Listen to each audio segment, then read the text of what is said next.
Programa Top Talk, um oferecimento Feirão de Imóveis.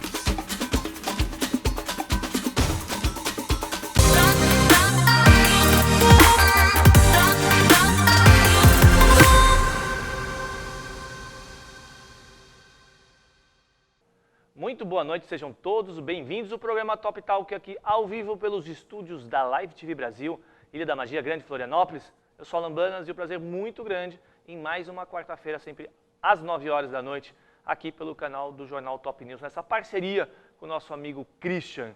E lembrando vocês que você pode encontrar nas redes sociais de Facebook, YouTube e Instagram o Jornal Top News. Basta digitar Jornal Top News nas 3 redes que você vai encontrar perfeitamente. No YouTube, você está assistindo agora, não está? Dá lá o seu like no nosso vídeo e também se inscreva no canal para receber as notificações próximas, não só desse programa, mas dos próximos, porque é semanal, tá? Lembrando vocês que o jornal também é impresso e pode ser encontrado nos principais estabelecimentos da Grande Florianópolis.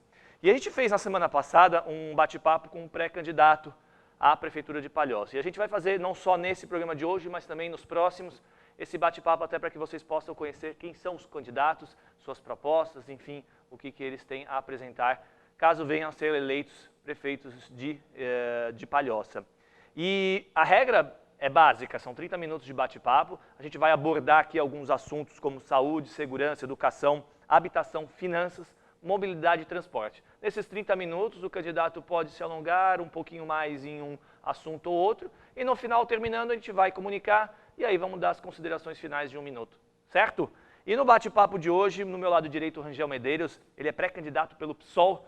Rangel, posso falar Rangel ou quer que eu fale Medeiros? Como é que você se apresenta? Rangel mesmo. Rangel mesmo? Claro. Tudo bom, Rangel? Boa noite, muito obrigado. Obrigado, aproveitar para agradecer o convite do Jornal Top News, que sempre foram bastante abertos aí ao diálogo, desde que a gente fundou o pessoal em Palhoça, começou a tentar ganhar alguma notoriedade, o jornal sempre se abriu ao diálogo, então não quero deixar de registrar o agradecimento, né?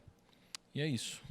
Bacana, Rangel. Eu sempre inicio o bate-papo aqui com os nossos convidados, justamente para quem está do outro lado nos assistindo possa conhecer um pouquinho mais. Daqui a pouco a gente vai entrar em política, vamos falar das propostas, das áreas que eu mencionei, mas entender um pouquinho, você é muito ligado à área da educação. Sim. Né? Uhum. Muito na área da educação, provavelmente do que a gente deve falar hoje, bastante voltado a esse assunto, mas para entender um pouquinho da tua trajetória. Professor em educação básica desde 1997 Isso. e formado principalmente em História pela UFSC, Universidade Federal de Santa Catarina, e mestrado também em História pela UFSC, né? Sim. Por que você acabou indo para essa trajetória? Olha, eu, como muitas pessoas da minha profissão, ainda mais na década de 90, né? Eu comecei com 19 anos, pouco tempo saído do ensino médio. Começaram na profissão por um acaso, porque sempre precisou de muito professor, e só que quando eu pisei numa sala de aula, eu percebi que era ali. Então, meu caso aí, então aconteceu isso, foi muito engraçado. Eu primeiro comecei a dar aula para depois procurar uma E faculdade. você tinha 18 anos, mais ou menos? Tinha 19. 19 anos. Tinha 19. Mas você já imaginava na adolescência ou até mais novo? Quando você... Eventualmente passava pela minha cabeça, mas nunca com seriedade. Eu era técnico em telecomunicações e aí eu pisei numa sala de aula para dar aula de inglês na ocasião e sem formação, né? Era assim. Hoje está um pouco melhor. E aí eu tomei gosto assim, não, ok, eu vou fazer um curso superior então. E ficava indeciso em inglês, história, acabei fazendo história. E aí eu fui até o final da formação na área de ciências humanas até chegar ao doutorado, né? Quando eu entrei na graduação eu assim, não, agora eu vou até o fim mesmo. Você sempre teve facilidade para línguas estrangeiras? No caso inglês, 19 anos dando aula? Então, eu gostava muito pelo meu gosto por Beatles, então eu gostava de tocar, tinha banda e tal. Mas curso mesmo eu fui fazer já depois, já no doutorado, para poder estudar fora, né? O governo federal dá essa possibilidade, Tá. É uma concorrência, daí tem que fazer um projeto, aí eu consegui aprovar esse projeto para passar 1 ano fora. E aí eu fui me preparando, aí eu estudei de fato, fiz provas e tal. Eu gosto de aprender língua estrangeira, tenho alguma fluência em inglês, estou estudando francês, por gosto mesmo, né? E nessa luta aí é bom a gente ler e ter acesso a fontes a objetos culturais de outros países diretamente da fonte, é bem válido, é bem bom. Você acha que a música, você citou os Beatles aí, você acha que a música ajuda muito no aprendizado de uma língua? Tem gente que fala que aprende inglês ouvindo música. Sim, ajuda sim. E eu sou suspeito para falar, né? Os meus alunos, inclusive do ensino superior, eu usava música. Eu estava trabalhando na FMP até a véspera aí, até 15 de agosto, né? Aí eu tive que me retirar à faculdade municipal. E os meus alunos sabem, eu levo violão, eu vou dar um conceito. No caso lá, eu trabalhava sociologia e ciência política, né? Que são disciplinas que eu tenho paixão. E tinha um exemplo de um conceito clássico da sociologia que é mencionado de alguma forma numa música. Então eu mesmo tocava um pedacinho e eu explorava e tal. Então é uma ferramenta muito boa, assim. Eu sou suspeito para falar. Né? Bacana, conhecendo um pouquinho mais a tua trajetória. Doutorado em Sociologia pela Universidade Federal de São Carlos, São Paulo, estado de São Paulo. Interior de São Paulo. Quanto tempo você ficou por lá? É que assim, no doutorado você consegue concentrar disciplinas num ano, né? E o resto do tempo você tem que escrever, você tem que produzir algumas mais coisas. Próximo da defesa fica... Mas assim, o período mesmo lá foi 1 ano. O doutorado dura 4. Eu me atrasei um pouquinho, nasceu minha filha no meio e tal, aí levei 5 anos e meio, né? Mas o período regular é 4, né? E aí fiz algumas disciplinas aqui na Federal daqui de Santa Catarina também, você pode fazer isso.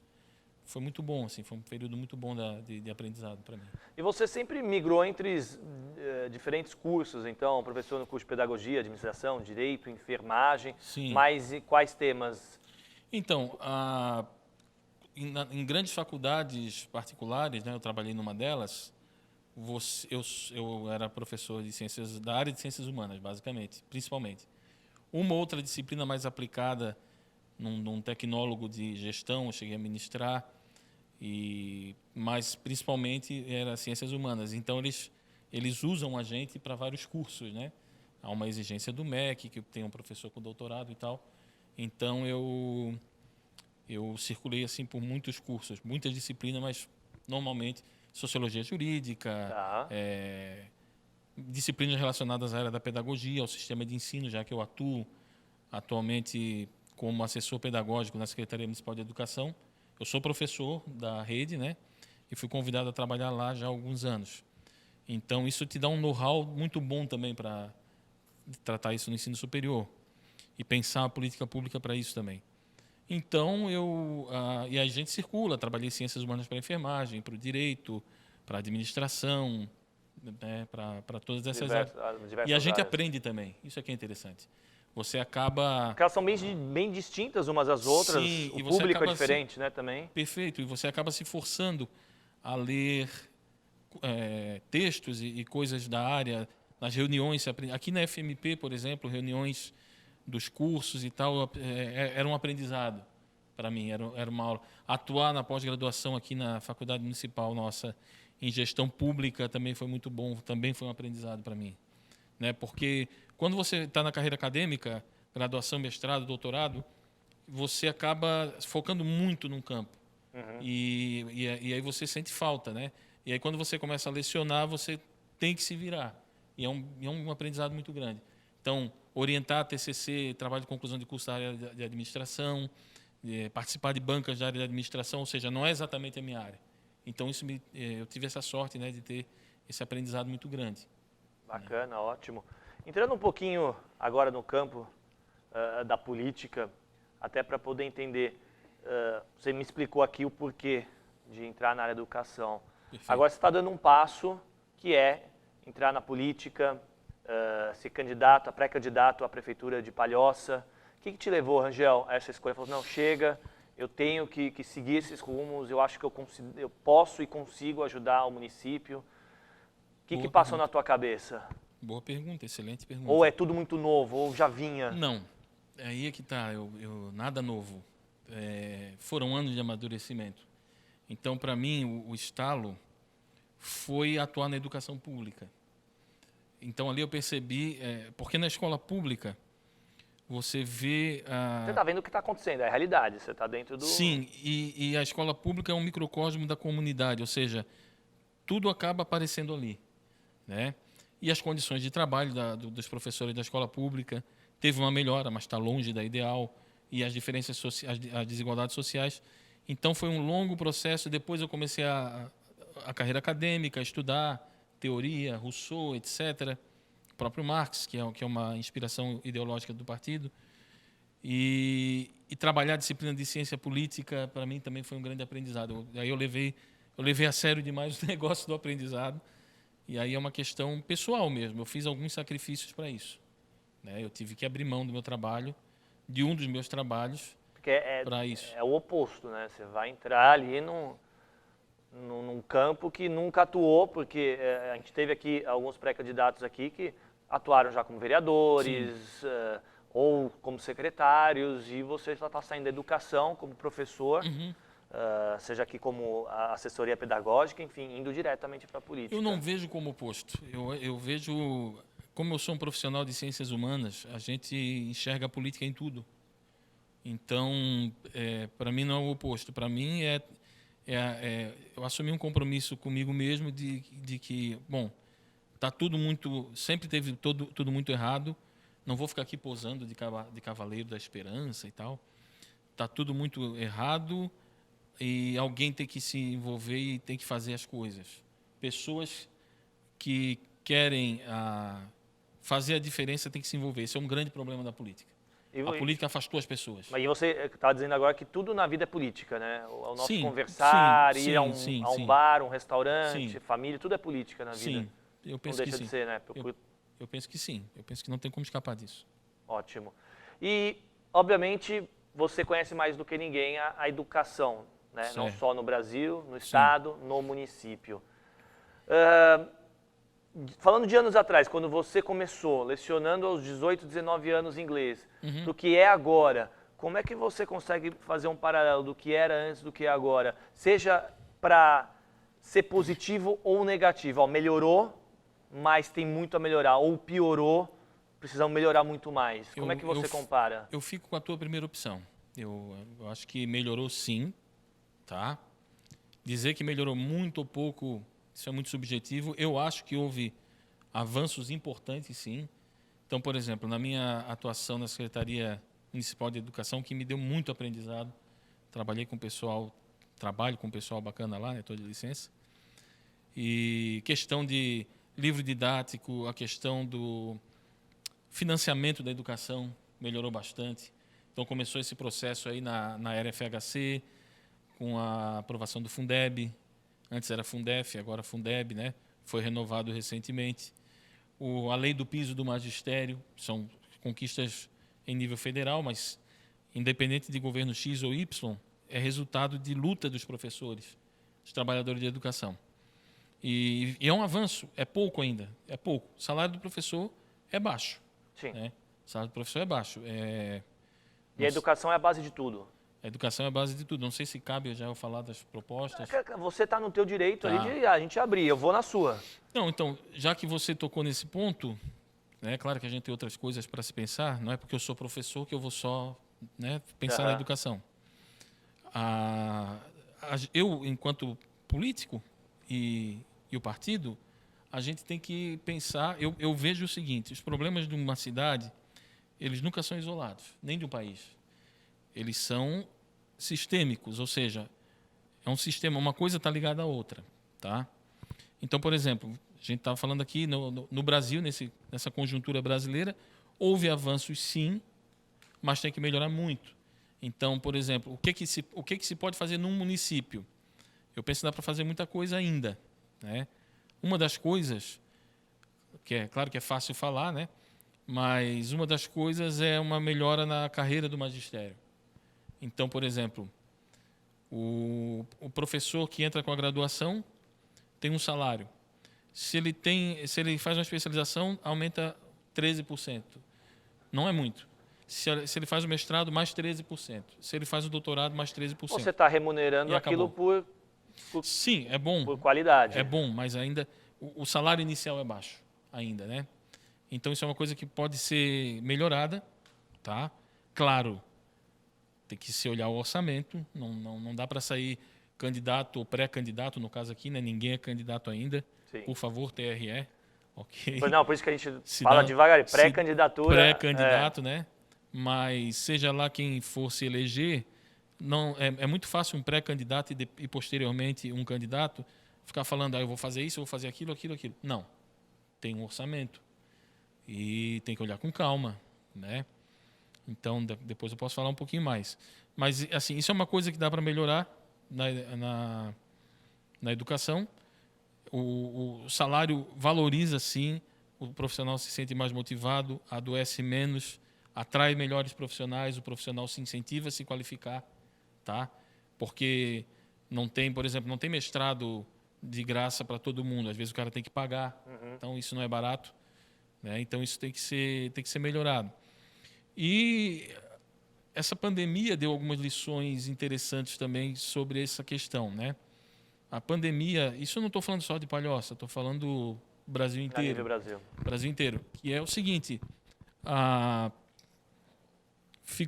pandemia, ela escancarou a desigualdade social.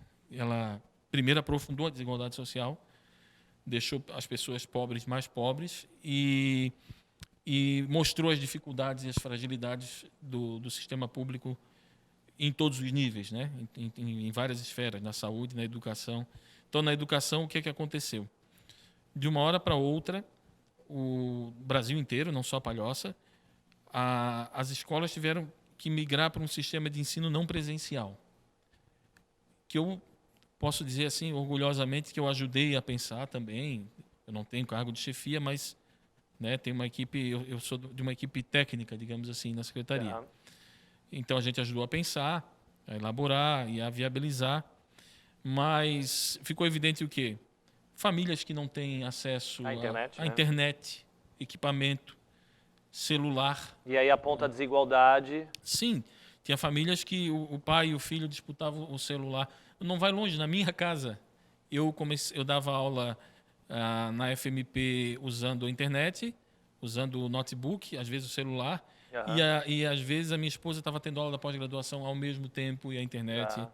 E às vezes eu dava aula de manhã, a minha filha estava usando a internet. Aham. Então, e a gente tem alguma estrutura. Imagina famílias mais pobres, né? Então, o poder público tem que caminhar daqui para frente. Já aconteceu, né? Mas tem que caminhar.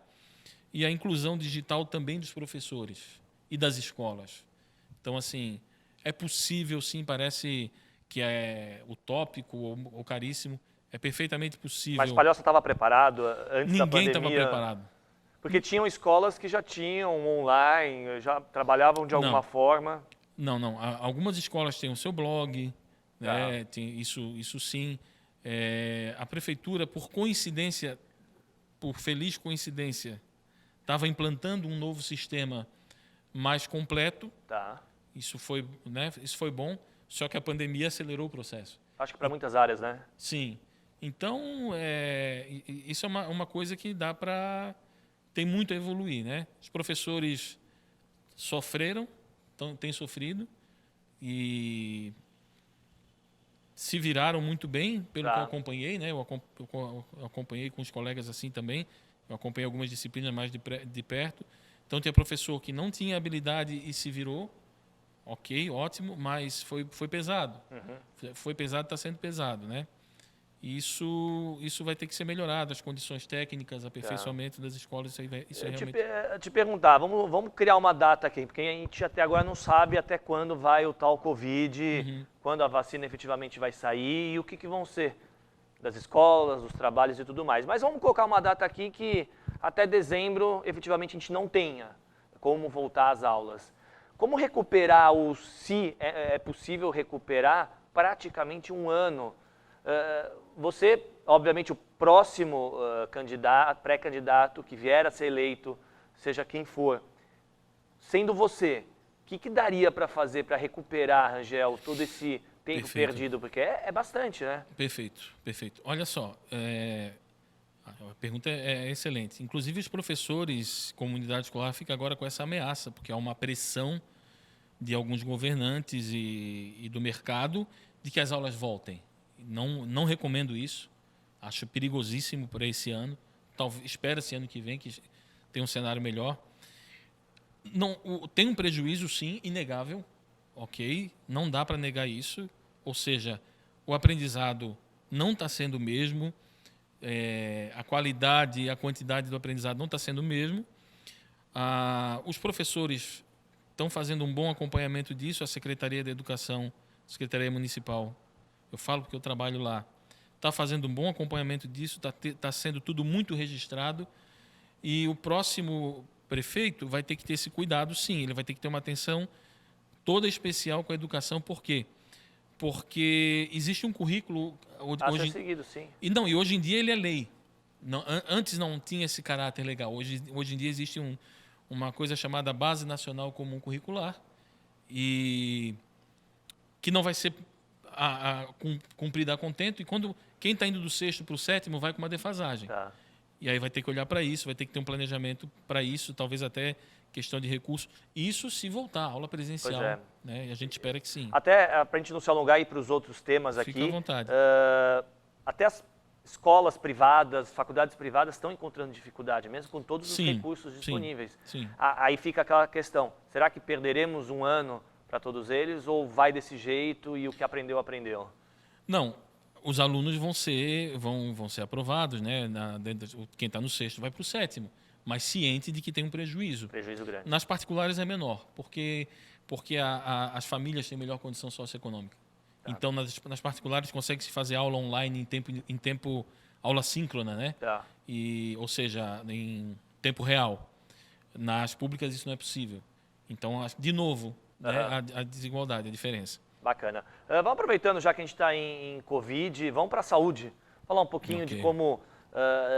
aí fica a seu cargo a tentar analisar um pouco do que a Prefeitura Municipal de Palhoça fez nesses últimos meses em relação ao Covid, mas principalmente acredito que você vai avançar no que, se eleito, poderá trazer para a saúde. Certo. E até dando continuidade, porque a pandemia vai continuar para 2021.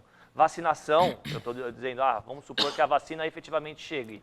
Como proceder com tudo isso? Como é que você vê a saúde para 2021? Então, tem um longo debate sobre, por exemplo, primeiro, né, a avaliação do...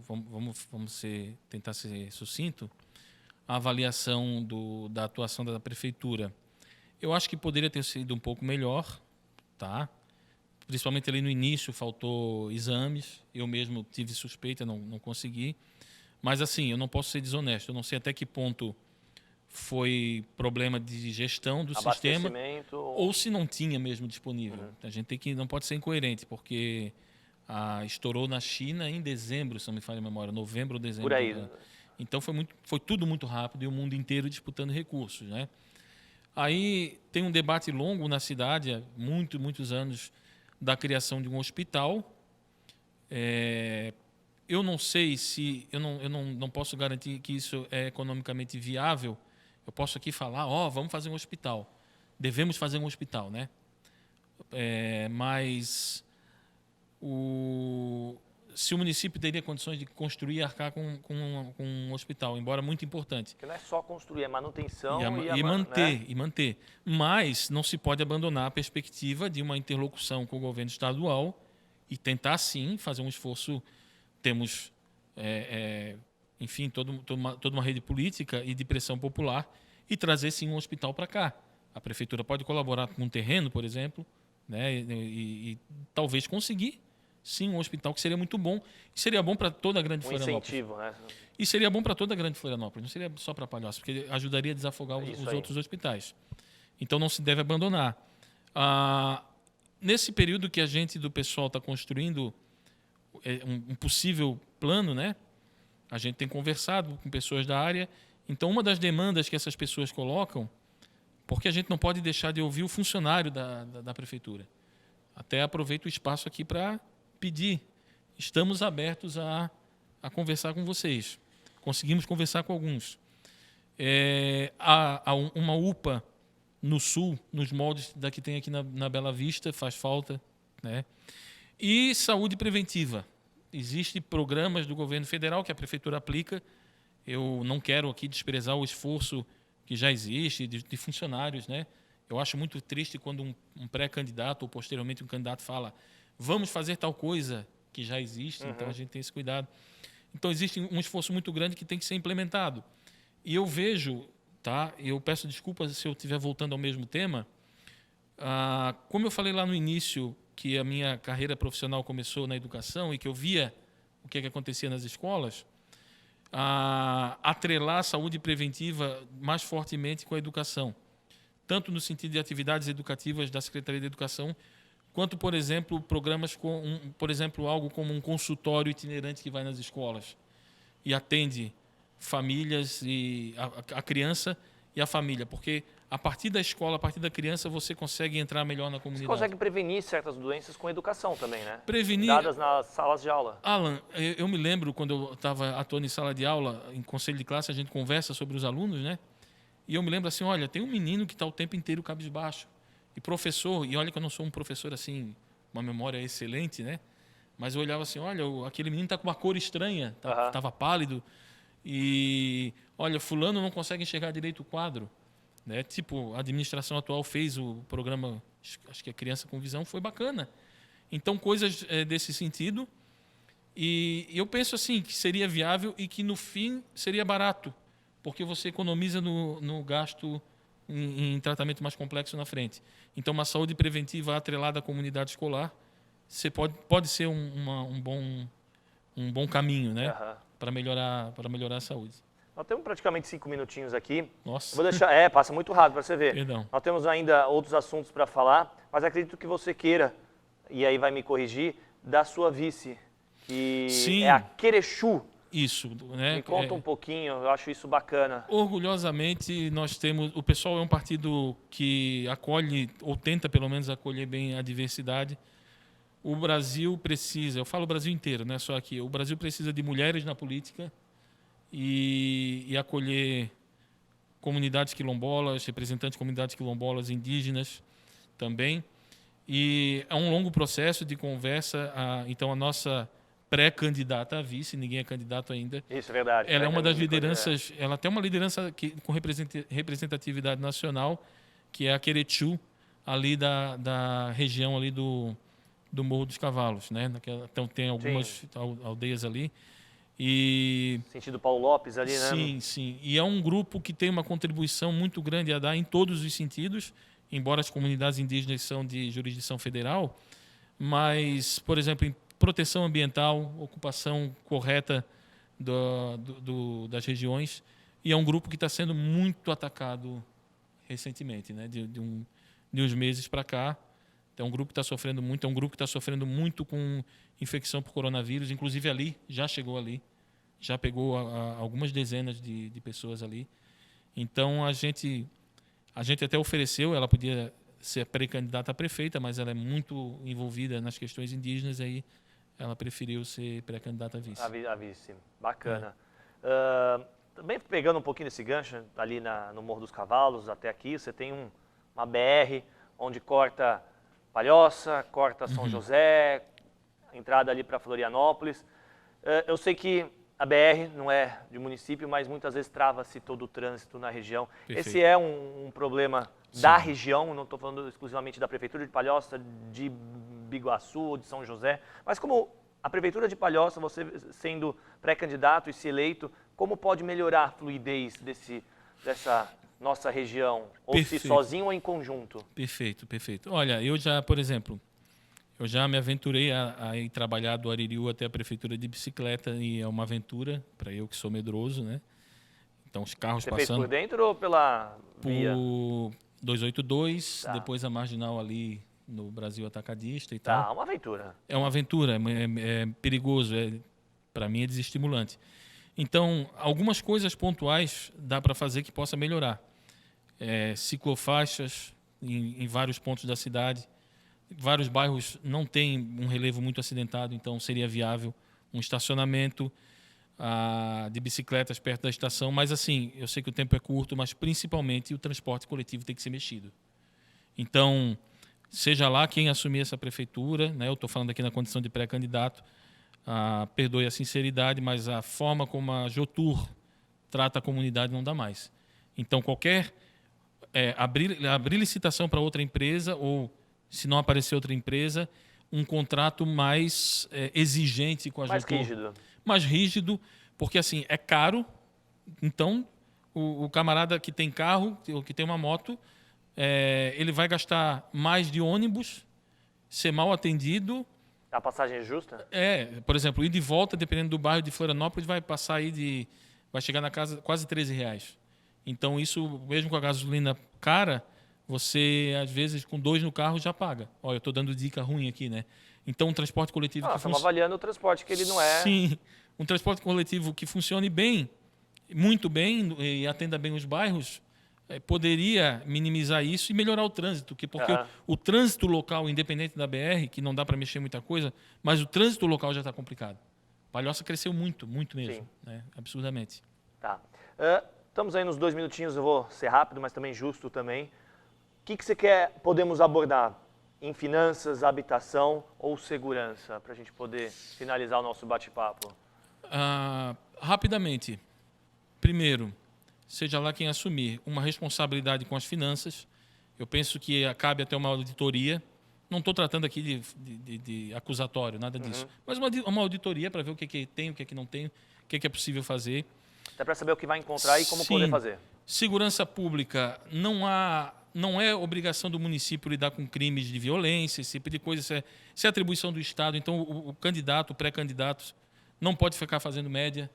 Eu penso o seguinte, um investimento social, porque, inclusive, eu conversei com um assistente social da prefeitura, reativação do Centro Pop, por exemplo, a casa de passagem, um restaurante comunitário, que facilitaria a abordagem social desses indivíduos que fazem pequenos furtos no centro da cidade, que é dramático para o pequeno comerciante. Claro, ele está sendo vítima também. Mas essas pessoas em situação de rua, um melhor atendimento a essas pessoas pode minimizar esses problemas. Segurança pública não é apenas um problema criminal, é um problema social. É isso que a gente, de um partido de esquerda, entende, né? E habitação, regularização das áreas. Temos uma ocupação aqui, ou seja, se está em local ilegal, que se consiga um local legal para essas pessoas morarem. E muito cuidado com as regiões onde sofreram queimada, porque começa a especulação imobiliária e uma pressão no sul para que esses terrenos possam servir para construções. Então tem que se ter muito cuidado com isso, né? Perfeito. Desculpa a correria. Não, faz parte. É como um debate aqui. Sim. A gente tenta colocar, que nem eu falei, às vezes a gente quer se estender um pouquinho mais no assunto, acaba deixando um pouco mais para outro que não tão expressivo. Mas, Rangel, quero agradecer de verdade a tua vinda, a tua participação, até para que as pessoas que estão agora nos assistindo possam te conhecer como pré-candidato. Tem muita corrida por aí. Como desejo para desejo para todos. Boa sorte aí nessa tua trajetória. Espero realmente que vença aquele que for melhor para o município de Palhoça. E a gente deixa aquele 1 minutinho para que você faça as considerações. Fique à vontade. Olha, as minhas considerações é o seguinte, eu sou apenas um pré-candidato de um pequeno partido, né? Então, o que eu peço é que as pessoas afastem um pouquinho o ranço da política. Está todo mundo cansado, de saco cheio. A última eleição presidencial foi uma briga de foice. Então, afaste esse ranço, essa raiva. Procure conhecer os partidos. Procure conhecer os pré-candidatos. Entenda que quando você vota num candidato, você vota no partido inteiro, especialmente para vereador, né? E participe. As pessoas têm que participar da política. Então, se a população realmente participar, claro que nem todo mundo tem tempo, né? Isso é um princípio antiquíssimo da ciência política. Rousseau, lá nos anos 1700, já dizia isso. O ideal é que todo mundo fosse na Assembleia, na decisão, levantasse a mão, pessoa por pessoa, que nem houvesse um representante. Isso não é possível, então que o pessoal participe, conheça, sugira, cobre, né? Incomode mesmo. Escolha o seu representante, né? E escolha bem o representante. Não cabe, passou essa época de comprar e vender voto. Bacana, Rangel. Muito obrigado pela tua participação. Obrigado. Rangel Medeiros, pré-candidato pelo PSOL, a Prefeitura Municipal de Palhoça. Eu agradeço não só a ele, mas a vocês também pela audiência, por estarem comigo em mais uma quarta-feira, sempre aqui pelo canal do Jornal Top News. Lembrando vocês, se inscrevam no canal, dê o seu like, não é isso, Cris? Ele gostou, o Cris é o nosso blogueiro master aqui do Jornal Top News, ele que me ensina essas palavras de youtubers da vida, mas eu espero vocês, sim, no próximo programa, sempre às quartas-feiras, aqui às 9 horas da noite, pelo Jornal Top News. Um grande abraço, até a próxima quarta-feira, tchau, tchau. Programa Top Talk, um oferecimento Feirão de Imóveis.